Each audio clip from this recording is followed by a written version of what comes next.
तो दोस्तों, तो यार क्या हाल है। आज की इस वीडियो में हम पार्टनरशिप एडमिशन 2006 का ये क्वेश्चन सॉल्व करेंगे। ठीक है, ये कहाँ से लिया गया है? ये basically second year intermediate accounting Karachi board का क्वेश्चन है। ठीक है, तो चलिए स्टार्ट करते हैं क्वेश्चन पढ़ने से।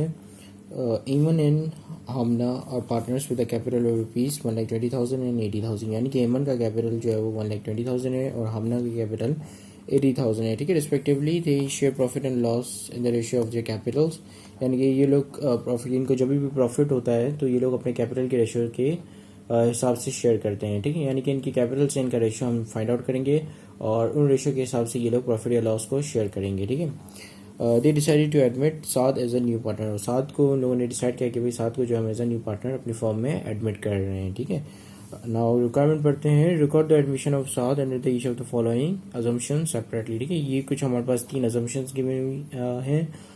इन अजम्पशंस को देखते हुए हमने सात की एडमिशन को रिकॉर्ड करना है। ठीक है, तो पहले अजम्पशन में लिखा है कि सात परचेज 1/3 इंटरेस्ट ऑफ एमन फॉर कैश ₹5,000। ठीक है, अब ये कौन से मेथड से होगा? ये परचेज मेथड से होगा। इसके पार्टनरशिप एडमिशन के बेसिकली मेथड्स होते हैं, होता है compound, goodwill, bonus, purchase, transfer. ठीक है, और एक आपका आता है सिंपल मेथड। ठीक है, जिसमें ये लोग जो है मतलब अपनी बुक वैल्यू के इक्वल इन्वेस्टमेंट करते हैं और फिर उनको हिस्सा मिल जाता है। ठीक है, फॉर्म में। अब दूसरा केस पढ़ते हैं। सात invest ₹1,20,000 cash and gets 1/3 interest in the form and credited with the full amount of his investment. ठीक है, अच्छा, यहाँ पे बेसिकली आई थिंक एक लाइन मिसिंग है कि total capital of the form is credited with the full amount of his investment. ठीक है, मतलब कि इसकी जो फुल अमाउंट है इन्वेस्टमेंट, जितनी इसने इन्वेस्टमेंट की है उतनी अमाउंट से ही इसका कैपिटल क्रेडिट होगा। लेकिन साथ साथ जो ओल्ड पार्टनर्स हैं जो कि आपकी इस सिचुएशन में एमएन और हमना है, उनका कैपिटल बढ़ेगा। ठीक है, यानी कि ये अपने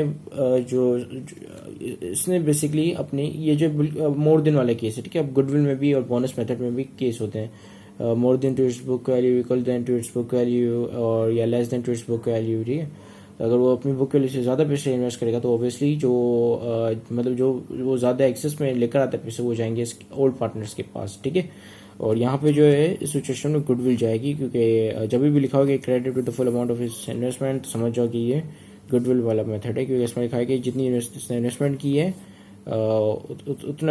उतने से उसकी जो है उसका कैपिटल जो है वो क्रेडिट हुआ है। ठीक है, फिर आखिर में आपके पास है साथ invest sufficient cash and gets 1/5 interest in the form. ठीक है, अब मैंने थोड़ी देर पहले कहा था कि सिंपल मेथड, बेसिकली उसको सिंपल मेथड नहीं, उसको हम सफिशिएंट मेथड कहते हैं, जहाँ पे एक बंदा जो अपनी बुक वैल्यू के इक्वल कैश इन्वेस्ट करता है और फिर उसको उतना इंटरेस्ट मिल जाता है। ठीक है, फिर आप उसकी जो है जर्नल एंट्री बना के उसका केस क्लोज कर देते हो। ठीक है, उसमें कोई गुडविल, बोनस वगैरह की ज़रूरत नहीं पड़ती, तो उसको हम कहते हैं सफिशिएंट मेथड। तो ये जो आखिरी वाला केस है वो सफिशिएंट मेथड से होगा। ठीक है, तो पहला वाला जो है आपका परचेज मेथड से, दूसरा वाला आपकी जो है goodwill more than to its book value वाला केस है, और तीसरा जो है आपका सफिशिएंट वाला केस है। ठीक है, तो चलिए स्टार्ट करते हैं। सबसे पहले तो हम जो रेशियो कैलकुलेट कर लेते हैं। रेशियो कैलकुलेट करने का सिंपल तरीका ये है कि आप पहले 0 से 0 को काट दो।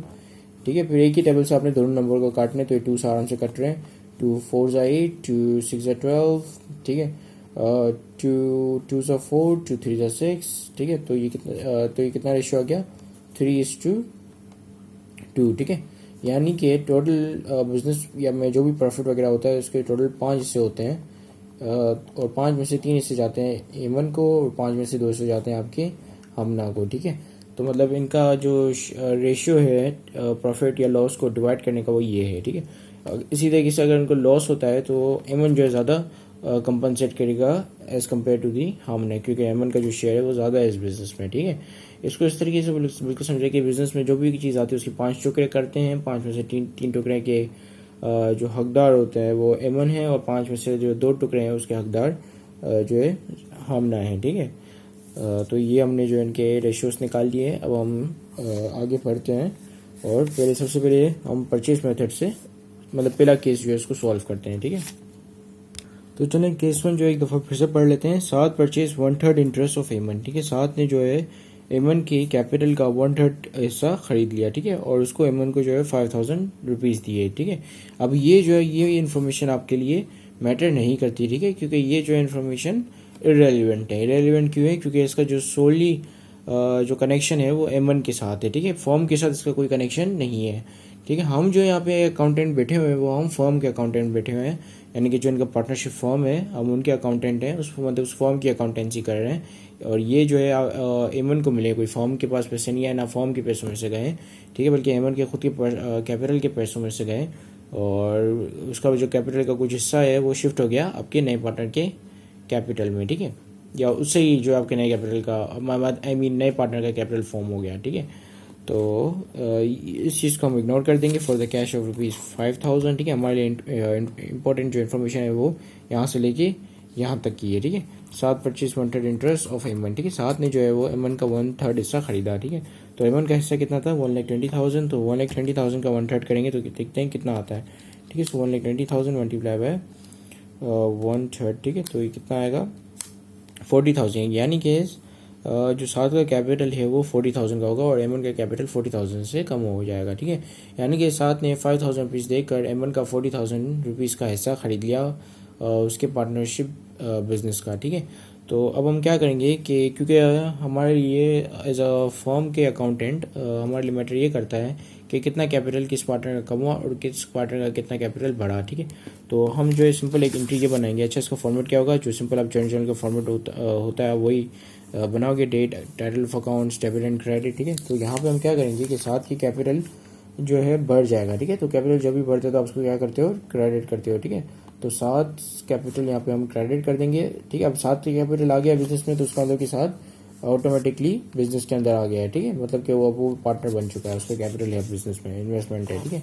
और यहाँ पे साथ कैपिटल कैसे आया कि जो एमन है उसने अपना कैपिटल में से 1/3 हिस्सा या 40,000 जो शिफ्ट करके साथ को इंक्लूड कर दिया अपने बिजनेस में, ठीक है। तो एमन्स कैपिटल को यहाँ पे हम लिखते हैं एमन्स कैपिटल कितना? 40,000 का, ठीक है। एमन्स का कैपिटल 40,000 से कम हो। आप जब भी कैपिटल आप जो डेबिट साइड पे रिकॉर्ड करते हो तो उसका मतलब यह होता है कि ये माइनस में है, ठीक है। तो यानी कि ये कम हो रहा है, तो यहाँ पे अगर ये डेबिट साइड पे तो उसका मतलब कि एमन का कैपिटल 40,000 से कम हो गया, ठीक है। और इसी तरीके से साथ का कैपिटल जो है 40,000 से बढ़ गया, जो कि आपको क्या बता रहा है कि साथ ने जो एमन का कैपिटल खरीद लिया कितने 5,000 रुपीज़ देकर, और कितने रुपए का खरीदा, मतलब कितनी वर्थ का कैपिटल खरीदा? 40,000 वाली वर्थ का कैपिटल खरीद लिया उसने, ठीक है। तो ये पहला केस आपका सॉल्व हो गया। दूसरे केस की तरफ आते हैं। दूसरे केस में लिखा हो गया साथ ने 1,20,000 कैश इन्वेस्ट किए 1/3 इंटरेस्ट अक्वायर करने के लिए 1/3 interest in the firm and credit with the full amount of his investment. तो भाई देखो, जब भी लिखा हो कि credited with the full amount of his investment, इसका मतलब ये होता है कि जो साथ ने जो इन्वेस्टमेंट की है उसके हिसाब से ही साथ को उसका हिसाब से साथ का 1/3 कैपिटल बनता है, ठीक है। यानी कि साथ में समझो कि मैं साथ हूँ, ठीक है।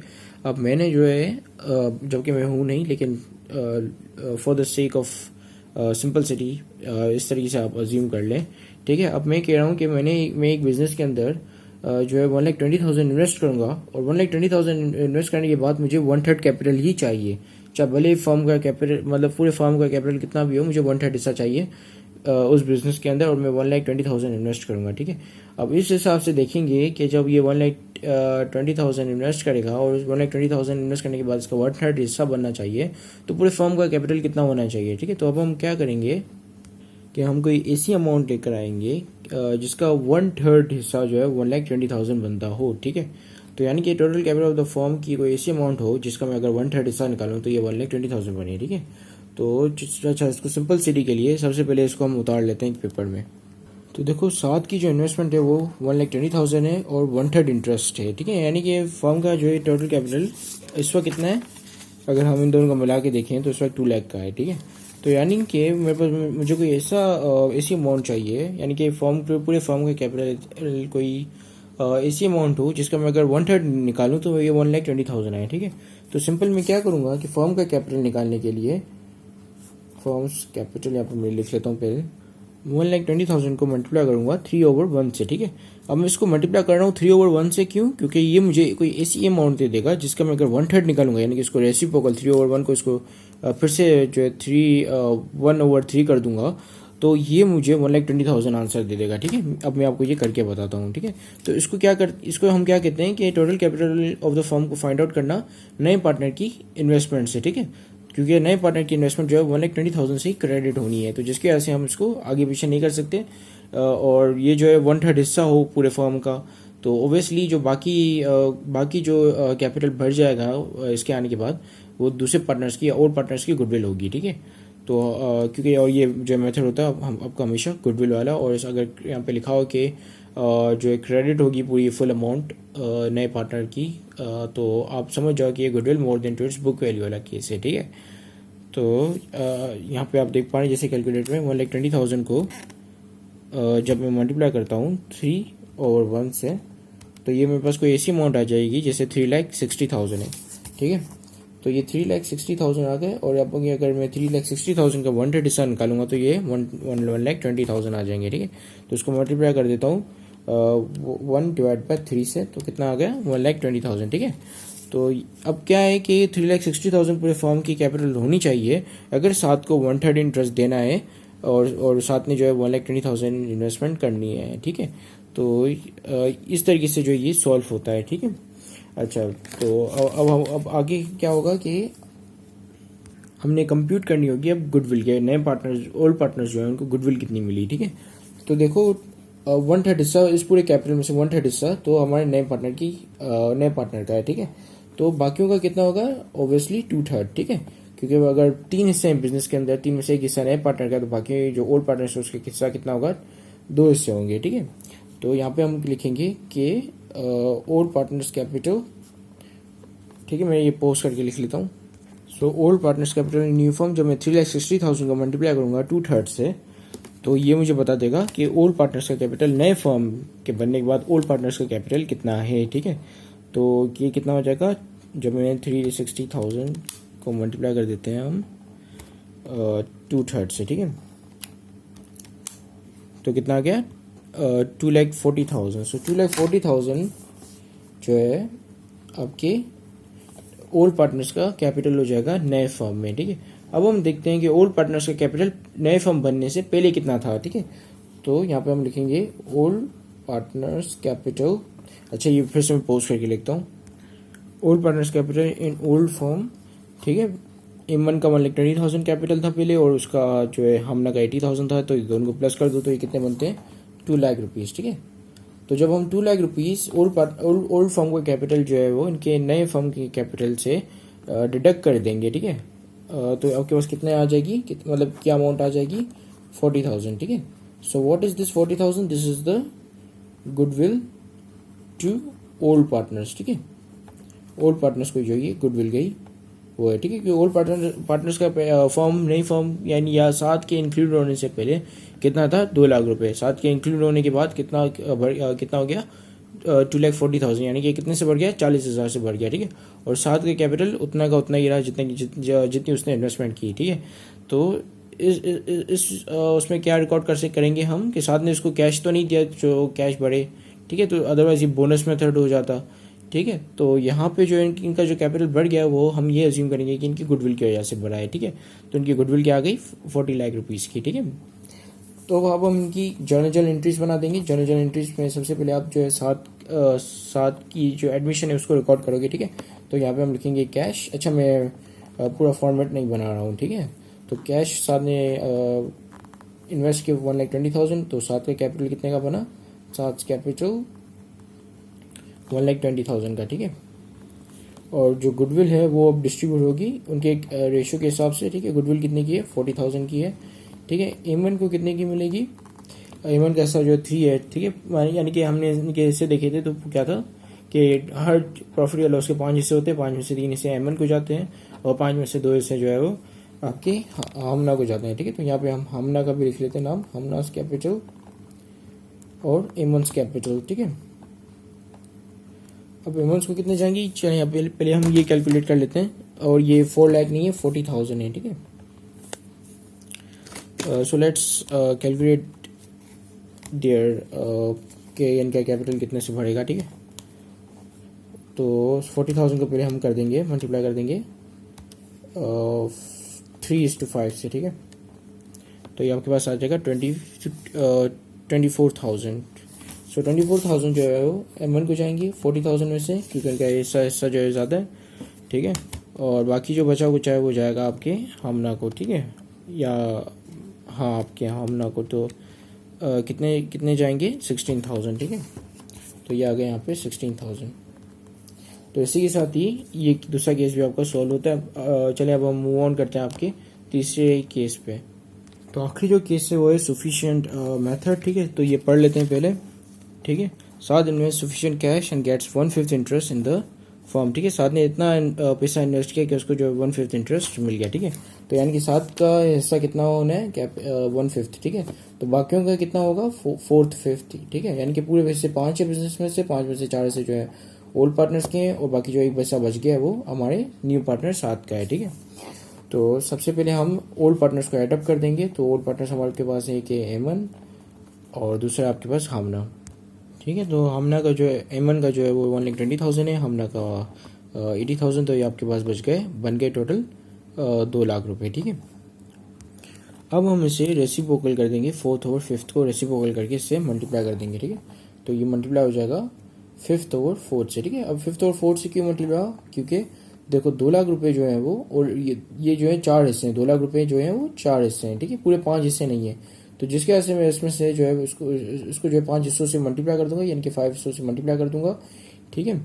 और इसमें से 4 हिस्से निकाल दूंगा, तो जिसके हिस्से मैंने इसको डिवाइड कर दिया 4 से, ठीक है। अगर मैं इसको इस तरीके से करता हूँ, जिससे अगर मैं इसको जो है वो 2 लाख को मल्टीप्लाई कर देता हूँ 5 से, तो ये कितना बन जाएगा, जैसा कि आप देख रहे हो ये कुछ 10 लाख है, ठीक है। फिर मैं इसको डिवाइड कर दूंगा 4 से, तो ये कितना बनेगा 2,50,000, ठीक है। यानी कि मैं क्या कर रहा हूँ, ये बिल्कुल मतलब ये जो है इक्वेशन बिल्कुल इस तरीके से काम कर रही है कि जैसे आपने जो इसको मल्टीप्लाई कर दिया 5 से, और 5 से मल्टीप्लाई करने के बाद आपने ओल्ड पार्टनर्स के हिस्से निकाल दिए, जो 4 हिस्से थे ओल्ड पार्टनर्स को वो आपने निकाल दिए। तो आपके पास क्या हो गया कि total capital of the firm आ गया, ठीक है। क्योंकि ये ऑलरेडी 4 हिस्से, ये जो 2 लाख हैं ये 4 हिस्से रिप्रेजेंट कर रहे हैं, ठीक है। तो इसको पूरे 5 हिस्से बनाने के लिए हमने क्या किया, मल्टीप्लाई कर दिया 5/4 से, ठीक है।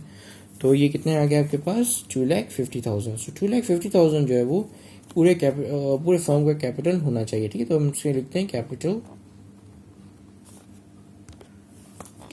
ऑफ द न्यू फर्म, ठीक है, 2,50,000, ठीक है। अब इसमें पता है कि भाई 2 लाख जो है वो तो ओल्ड पार्टनर्स के हैं, ठीक है। तो 2 लाख इसमें से अगर हम निकाल लें तो कितने बचाएंगे 50,000। तो 50,000 जो है वो हमारे न्यू पार्टनर का होगा, ठीक है। और अगर हम 2,50,000 का 1/5 हिस्सा निकालें तो कितना आ गया 50,000, ठीक है। तो मतलब अब जो है वो हमारे पास एक ऐसा कैपिटल आ गया, ठीक है, फॉर्म का, जिसका अगर मैं 1/5 हिस्सा निकालूंगा तो मेरे पास कितना आएगा 50,000, ठीक है। तो यानी कि जो आपके नया पार्टनर है उसने भी सफिशिएंट कैश इन्वेस्टमेंट की, ठीक है। तो ये जो है 50,000 की क्या है, ये इसकी बुक वैल्यू है, यानी कि जितनी उसको इन्वेस्टमेंट करनी चाहिए थी, और लेस करेंगे हम, लेस ही इन्वेस्टेड, कितने उसने इन्वेस्ट किए 50,000, क्योंकि उसमें लिखा कि सफिशिएंट कैश, ठीक है। तो ये जो 50,000 आ गया, तो ये आपके पास जो है वो कुछ भी नहीं बचा, ठीक है। नो गुडविल नोर एनी बोनस, ठीक है, नील आ गया, नील बट्टे सनाटा, ठीक है। तो अब हम इसको जो है वो जर्नल एंट्री बना लेते हैं, और जर्नल एंट्री बना के इसको रिकॉर्ड कर लेते हैं, ठीक है। या तो यहाँ पे मैं लिख रहा हूँ जर्नल। तो उसने जो है कैश की इन्वेस्टमेंट की, कितने की 50,000 की, और उसकी एसेट्स का कैपिटल बन गया 7 का कैपिटल कितने का 50,000 का, ठीक है। तो ये आ गए आपके जर्नल भी आपकी हो गई, और इसी के साथ ये वीडियो भी कंप्लीट होती है। Thank you very much for watching this video. Have a great day and अल्लाह हाफिज़।